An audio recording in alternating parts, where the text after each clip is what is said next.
Era uma vez, há muito tempo atrás, um pequeno e corajoso povo que tinha sido expulso de sua terra pelos romanos.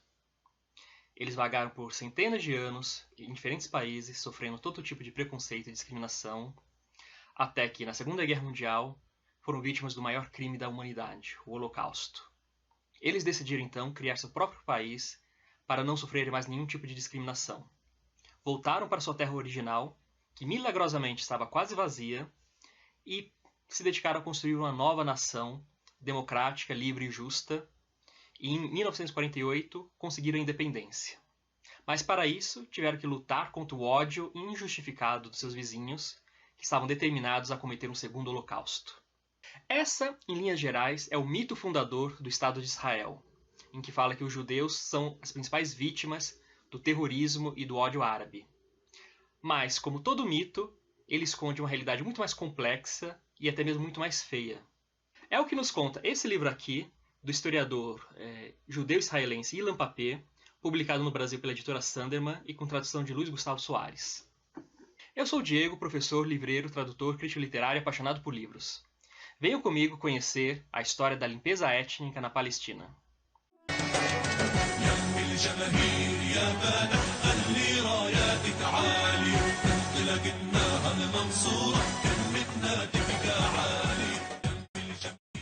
O choque causado por esse livro já começa no próprio título, porque quando se fala de limpeza étnica, para quem tem um pouco de conhecimento do assunto, vem à nossa cabeça imagens, por exemplo, da Guerra Civil na Iugoslávia, onde muçulmanos sofreram todo tipo de atrocidades, ou a Guerra Civil de Ruanda, onde houve o extermínio dos Tutsis pelos Hutus.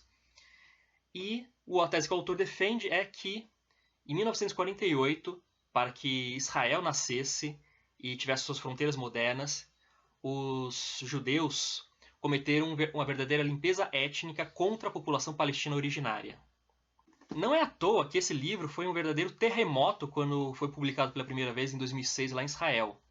O autor, que é um dos chamados novos historiadores de Israel, ou seja, aqueles historiadores que a partir da década de 90 passaram a contestar e a discutir alguns dos mitos fundadores do Estado judeu, e que tinham acesso pela primeira vez a documentos inéditos do exército, do governo israelense, da época da independência de Israel. Então, e ele, quando publicou esse livro, depois de pesquisar a história da guerra de 1948, ele sofreu todo tipo de ataques, ameaças de mortes. Ele foi demitido da Universidade de Haifa, onde era professor. Até mesmo moções de repúdio do parlamento israelense foram aprovadas contra ele, para você ver então a verdadeira bomba que foi esse livro. E exatamente essa é a intenção, porque esse livro, a história que ele conta, é a história até então esquecida da população palestina que no processo de formação de Israel e nas guerras subsequentes do Oriente Médio foi simplesmente apagada, foi simplesmente negada a sua história, foi negada a possibilidade deles contarem o seu lado, a sua versão. Então, esse livro, o grande mérito dele é que ele desafia os principais mitos criados em torno de Israel, principalmente a partir da questão da guerra de 1948 e de como surgiu a questão palestina, ou seja, a questão dos refugiados palestinos. E, de tabela, ele também desafia alguns dos mitos que Israel até hoje usa para se promover, como, por exemplo, de que é a única democracia do Oriente Médio cercada por países que são ditaduras, tiranias, apoiadores do terrorismo e tudo mais. E então o que ele defende realmente é que em 1948 o exército israelense, as forças de defesa de Israel, cometeram, sob o comando e sob a aprovação dos políticos israelenses, uma verdadeira limpeza étnica na Palestina, expulsando aldeões dos seus lares, destruindo propriedades, matando indiscriminadamente homens e crianças, cometendo até mesmo casos de estupros contra mulheres, tudo para aterrorizar a população palestina, expulsá-la de suas terras e ocupar aquela região exclusivamente com judeus. Limpeza étnica é uma política bem definida de um determinado grupo de pessoas para sistematicamente eliminar de um dado território o outro grupo, com base na religião ou origem étnica ou nacional. Tal política envolve violência e muito frequentemente está ligada a operações militares. Deve ser cumprida por todos os meios possíveis, desde a discriminação até o extermínio, e acarreta a violação dos direitos humanos e da lei humanitária internacional. A maioria dos métodos de limpeza étnica é grave violação das Convenções de Genebra de 1949 e dos protocolos adicionais de 1977. Essa definição está no capítulo 1 do livro, e ele passa o restante das suas páginas provando como o exército israelense promoveu uma limpeza étnica. E ele também dá o contexto político da época, mostra como esse plano de limpeza étnica não foi uma consequência, como alguns historiadores israelenses também colocam, que foi uma consequência das operações de guerra. Ou seja, de que guerra é uma coisa feia e que se comete injustiça de todos os lados. Não. Ele mostra como os planos de limpeza étnica já estavam sendo discutidos pelos líderes sionistas praticamente desde o surgimento do sionismo.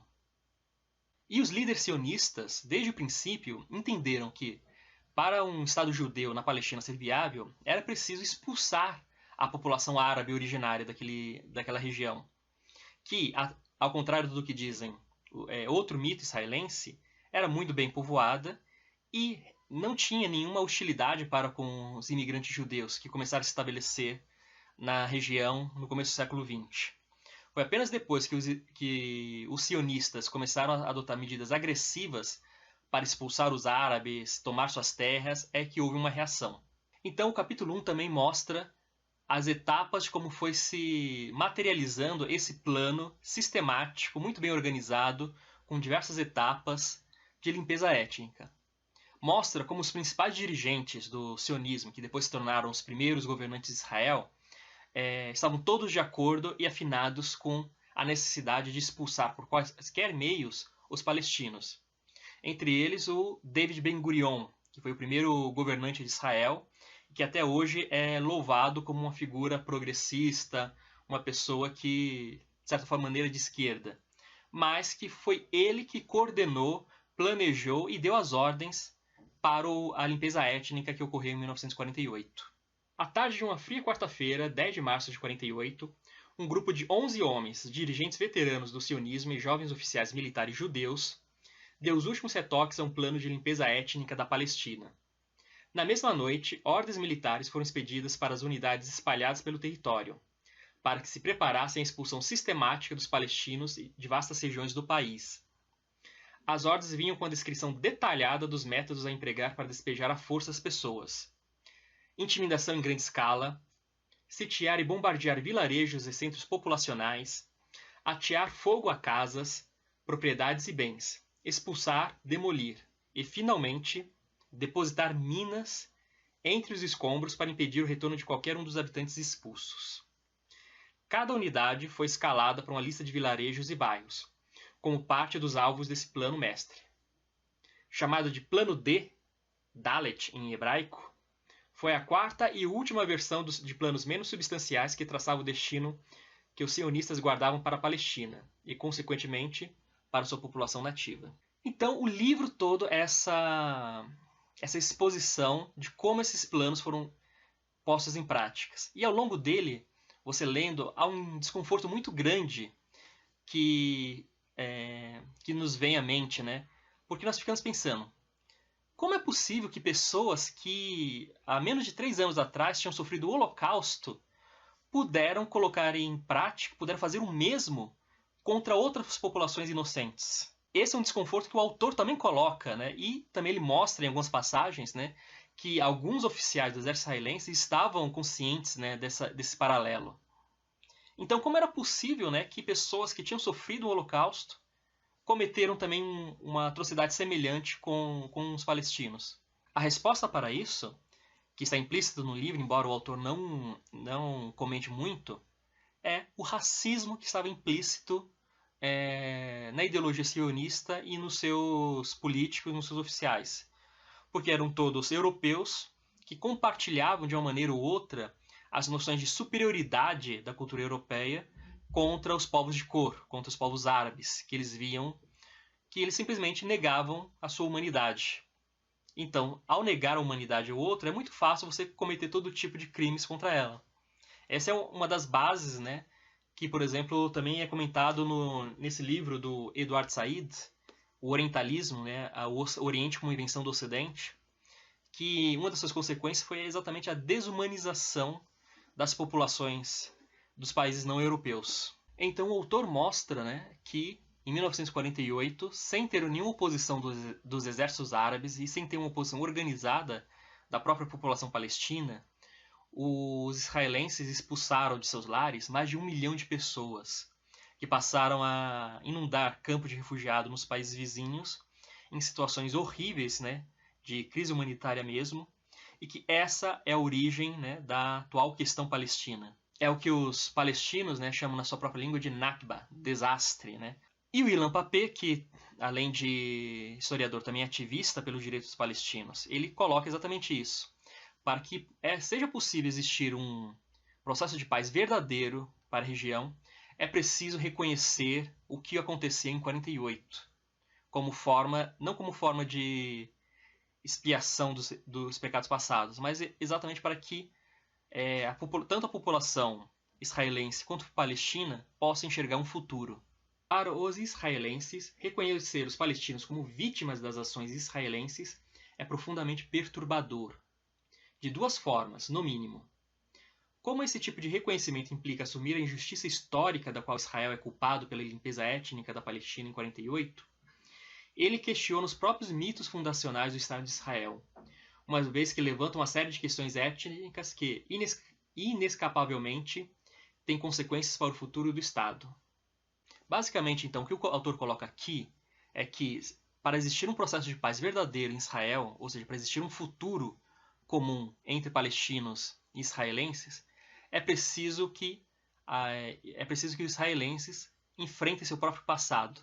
Da mesma maneira como, por exemplo, nos Estados Unidos, no Brasil, o debate sobre o genocídio das populações indígenas e a escravização dos povos africanos tem sido discutida, tem sido levantada como um passo necessário para corrigir nossas injustiças históricas e conseguir resgatar essas populações, né, da discriminação e dar um futuro a elas. Então, esse é um livro chocante pelas descrições horripilantes que ele fala dos massacres cometidos contra a população civil, mas também um livro muito necessário e um livro muito corajoso, feito por um judeu israelense, né, que realmente quer enxergar um futuro tanto para o seu povo quanto para o povo palestino. E eu recomendo para todo mundo realmente que queira entender melhor um pouco a história do Oriente Médio. Então é isso, gente. Gostaram da resenha de hoje? Se gostou, você já sabe, né? Dê um like aí, comente, divulgue o vídeo, sugestões são sempre bem-vindas e até a próxima.